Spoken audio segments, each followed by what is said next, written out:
Assalamualaikum warahmatullahi wabarakatuh. Perkenalkan, saya Amelia Hermina Putri dari Prodi S1 Kebidanan. Di sini saya akan menjelaskan materi tentang sistem perkemihan. Baik, langsung saja. Sistem perkemihan. Sistem urinaria adalah suatu sistem tempat terjadinya proses penyaringan darah, sehingga darah bebas dari zat-zat yang tidak dipergunakan oleh tubuh dan menyerap zat-zat yang masih dipergunakan oleh tubuh. Zat-zat yang dipergunakan oleh tubuh larut dalam air dan dikeluarkan berupa urin atau air kemih. Peran sistem perkemihan. Sistem perkemihan berperan penting dalam mempertahankan homeostatis, konsentrasi air dan elektrolit di dalam tubuh.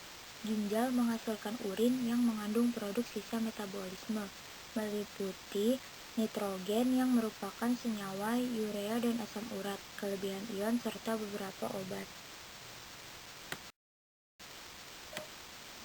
Pembahasan anatomi dan fisiologi organ atau sistem urinaria. Vesika urinaria atau kandung kemih. Vesika urinaria disebut juga bladder atau kandung kemih. Vesika urinaria merupakan kantung berongga yang dapat diregangkan dan volumenya dapat disesuaikan dengan mengubah status kontraktil otot polos di dindingnya. Dinding kandung kemih terdiri dari 1 lapisan sebelah luar atau peritoneum, 2 tunika muscularis atau lapisan berotot, 3 tunika submukosa, 4 lapisan mukosa atau lapisan bagian dalam. Fungsi vesika urinaria: 1. Sebagai tempat penyimpanan urin. 2. Mendorong urin keluar dari tubuh. Persarapan kandung kemih. Persarapan utama kandung kemih ialah nervus valvicus yang berhubungan dengan medulla spinalis melalui plexus sacralis, terutama berhubungan dengan medulla spinalis segmen S2 dan S3. Selain nervus valvicus, terdapat 2 tipe persarapan lain yang penting untuk fungsi kandung kemih. Yang terpenting adalah serat otot lurik yang berjalan melalui nervus pudendal menuju sphincter externus kandung kemih yang mempersarapi dan mengontrol otot lurik pada sphincter. Uretra. Uretra merupakan saluran sempit yang berpangkal pada kandung kemih yang berfungsi menyalurkan air kemih keluar. Uretra pria. Pada laki-laki, uretra berjalan berkelok-kelok melalui tengah-tengah prostat, kemudian menembus lapisan fibrosa yang menembus tulang pubis ke bagian penis panjangnya kurang lebih 20 cm. Uretra pada laki-laki terdiri dari 1. Uretra prostatika, terletak di prostat, terdapat pembukaan kecil dan terletak muara vas deferens. 2.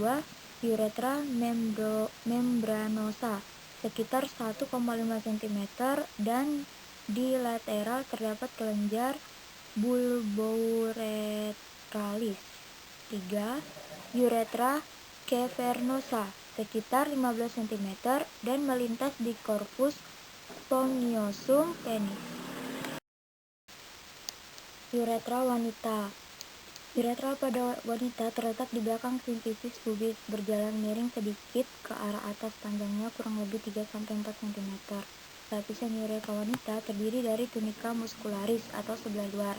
Lapisan sphenosa merupakan plexus dari vena-vena dan lapisan mukosa atau lapisan sebelah dalam.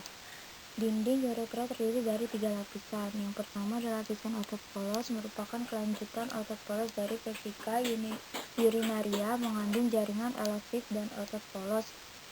Sphincter uretra menjaga agar uretra tetap tertutup. Yang kedua, lapisan submukosa, lapisan longgar mengandung pembuluh darah dan saraf. Yang ketiga, lapisan mukosa. Mikturisi. Mikturisi ialah proses pengosongan kandung kemih setelah terisi dengan urin.